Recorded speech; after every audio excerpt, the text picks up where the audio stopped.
नमस्कार दोस्तों, बहुत स्वागत है आपका हमारे आज की वीडियो में। आज की वीडियो में हम बात करने वाले हैं उन 5 कारणों की जिसके लिए हमें फाइनेंशियल प्लानिंग करना ज़रूरी हो जाता है। सबसे पहले हम ये जान लेते हैं कि हम अपने जीवन में कौन कौन से अहम पड़ाव से होकर गुजरते हैं जहां पर हमारी वित्तीय या फाइनेंशियल ज़रूरतों में बदलाव होता है। सबसे पहला स्टेज है जहां पर हम अपना जॉब या बिजनेस स्टार्ट करते हैं। यह वह वक्त होता है जहां पर हम अपने माता पिता पर निर्भर होना छोड़ देते हैं। दूसरा पड़ाव शादी का है, यहाँ पर परिवार के खर्च बढ़ने लगते हैं, लेकिन अगर आपका स्पाउस भी अर्निंग है तो इनकम भी बढ़ जाती है। तीसरी स्टेज में परिवार का विस्तार होता है और बच्चे आते हैं। यहाँ खर्च बढ़ता है, लेकिन इस दौर में जॉब में प्रमोशन और बिजनेस में विस्तार होने से साथ साथ इनकम भी बढ़ती है। चौथे स्टेज में बच्चे हायर एजुकेशन को परस्यू कर रहे होते हैं और शिक्षा से संबंधित खर्च काफ़ी बढ़ चुके होते हैं और उस अनुपात में प्राय आपकी आय नहीं बढ़ती है। पांचवा स्टेज रिटायरमेंट का होता है, जहां आप अपने जॉब से रिटायर हो जाते हैं और आपके कार्य करने की क्षमता पहले से कम हो जाती है। छठवां और आखिरी स्टेज होता है एस्टेट या लेगेसी प्लानिंग का, जिसमें हम अपनी प्रॉपर्टी और पैसे का अपने परिवार के सदस्यों या अन्य किसी को किस अनुपात में ट्रांसफ़र या डिस्ट्रीब्यूट करने की प्लानिंग को करते हैं। चलिए हम अब अपने 5 कारणों की तरफ बढ़ते हैं और इनमें सबसे पहला है कि आपको अगर कंपाउंड इंटरेस्ट का फ़ायदा लेना है तो आपको फाइनेंशियल प्लानिंग करनी है। एल्बर्ट आइंस्टाइन ने कंपाउंड इंटरेस्ट को विश्व का 8वां अजूबा तक कह डाला था। दोस्तों, जब आप कोई निवेश करते हैं तो हमें उस पर एक ब्याज मिलता है और इस ब्याज के ऊपर मिलने वाले ब्याज को चक्रवृद्धि ब्याज या कंपाउंड इंटरेस्ट कहा जाता है। एक व्यक्ति 1 लाख रुपए अगर 20 वर्षों तक रखे, जिसपे उसे 10% का सालाना ब्याज मिलता है, तो उसकी वैल्यू 20 सालों बाद 3 लाख रुपए हो जाती है। लेकिन यही अगर वह चक्रवृद्धि ब्याज उसे मिलना शुरू हो जाए तो यही 3 लाख रुपए बढ़कर 6,72,000 रुपए हो जाते हैं। कहने का मतलब यही है दोस्तों कि अगर आपका कोई लॉन्ग टर्म गोल है, जैसे कि बच्चों की प्लानिंग या रिटायरमेंट प्लानिंग का, तो उसमें निवेश करने में विलंब ना करें। ऐसा करने से आप चक्रवृद्धि ब्याज का फायदा खो सकते हैं। दूसरा कारण है अपने फाइनेंशियल गोल्स को आइडेंटिफाई करके निर्धारित करना। चलिए देखते हैं वह फाइनेंशियल गोल्स कौन से होते हैं। दोस्तों, फाइनेंशियल गोल्स तो वैसे बहुत सारे होते हैं, लेकिन हम एक एक करके उन 4 क्रिटिकल गोल्स के बारे में जानेंगे जो जिसको कॉम्प्रोमाइज़ नहीं किया जा सकता है। जिसमें से पहला गोल है इंश्योरेंस प्लानिंग का। इंश्योरेंस प्लानिंग एक बहुत महत्वपूर्ण गोल होता है और इसको करते समय आपको 2 बातों का ध्यान देना होता है कि आपका जीवन बीमा उतना पर्याप्त होना चाहिए जिससे आपके ऊपर जो निर्भर कर रहे हैं सदस्य, उनके आने वाले सालों के खर्चे पूरे हो सकें। दूसरा, इंश्योरेंस को इन्वेस्टमेंट से कंपेयर ना करें, क्योंकि इंश्योरेंस एक इनकम रिप्लेसमेंट का पर्पस सॉल्व करता है, ना कि इन्वेस्टमेंट का।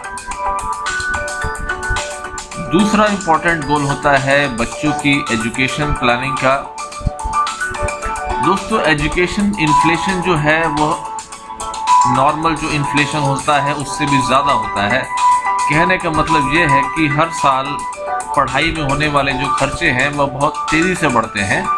इसलिए जब बच्चे छोटे हों तभी इस प्लानिंग को प्लान करके बच्चों के लिए फंड्स को शुरू कर देना चाहिए। तीसरा महत्वपूर्ण आपका गोल होना चाहिए इमरजेंसी फंड्स क्रिएट करने का।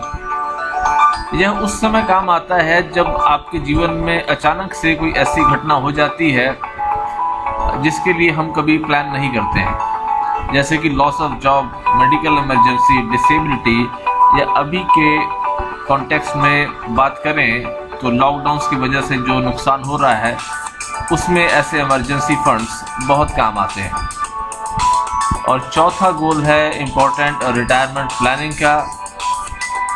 दोस्तों, रिटायरमेंट हमारी लाइफ का एक रिस्की पीरियड होता है जिसमें हम बीमारियों से भी घिर जाते हैं। इस वक्त में अगर हमारे पास में पर्याप्त पेंशन का या फंड का प्रोविजन नहीं है तो हम अपने बच्चों पे या किसी और पे निर्भर हो सकते हैं, जो आप कभी नहीं चाहेंगे। इसलिए रिटायरमेंट प्लानिंग को भी एक बहुत क्रिटिकल गोल माना जाता है जिसे आप फाइनेंशियल प्लानिंग में अच्छे से कर लेते हैं। दोस्तों, तीसरा फायदा आपको फाइनेंशियल प्लानिंग से होगा कि आप फंड डाइवर्सिफिकेशन के बारे में अपनी जानकारी को बढ़ा लेंगे। हमने अब तक देखा कि हमारे फाइनेंशियल गोल्स कौन से होते हैं और इन गोल्स को अचीव करने के लिए आपके सामने इतने सारे विकल्प होते हैं। ये सारे निवेश के विकल्प हैं, जैसे bank FD, recurring deposit, public provident fund, new pension scheme, gold और सिल्वर में भी निवेश होता है, एनएससी यानी कि national saving certificate, post office schemes, bonds, IPO, stock market, real estate और म्यूचुअल फंड।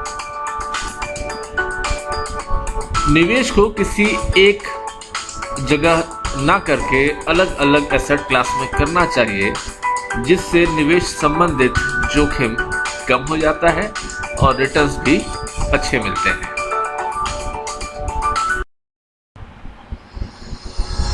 चौथी प्लानिंग जो फाइनेंशियल प्लानिंग का हिस्सा है वह है टैक्स प्लानिंग। आप सभी जानते हैं कि हम सभी को एक निश्चित सीमा के ऊपर अपनी इनकम पर इनकम टैक्स देना पड़ता है और जैसे जैसे हमारी इनकम बढ़ती है उस पर लगने वाला टैक्स भी बढ़ता चला जाता है। तो कैसे हम अपने टैक्स को बचा सकते हैं, आपके पास क्या क्या विकल्प है, इन सभी सवालों का उत्तर हमें टैक्स प्लानिंग में मिल जाता है। दोस्तों, अब हम आ गए हैं अपने आखिरी पॉइंट पे, एस्टेट प्लानिंग। यह पांचवा कारण है जिसको फाइनेंशियल प्लानिंग में बहुत इम्पोर्टेंस दिया जाता है। दोस्तों, एस्टेट प्लानिंग या लेगेसी प्लानिंग ऐसी चीज़ है जिसको नहीं करने से आपके परिवार में विवाद और झगड़े की स्थिति निर्मित हो जाती है। इसलिए आपको समय पर विल बनानी चाहिए और उसमें अपने बच्चों, पति पत्नी या किसी अन्य को किस अनुपात में आपकी प्रॉपर्टी में शेयर मिलना चाहिए वह निश्चित कर लेना चाहिए। फाइनेंशियल प्लानिंग में खास तौर पर property disposition, charity, trust, succession और इनहेरिटेंस पे ध्यान दिया जाता है। इसे आपको अपने एडवोकेट और फाइनेंशियल एडवाइज़र के साथ मिलकर बनाना चाहिए। दोस्तों, उम्मीद करता हूं कि इस वीडियो के थ्रू आप फाइनेंशियल प्लानिंग के फायदों को समझ गए होंगे। अगर आपको और जानकारी या कोई सवाल है तो दिए गए ईमेल आईडी और फ़ोन नंबर पर हमसे संपर्क कर सकते हैं। बहुत जल्द मिलेंगे एक नए वीडियो के साथ में। तब तक के लिए अपना ख्याल रखें और बहुत बहुत धन्यवाद।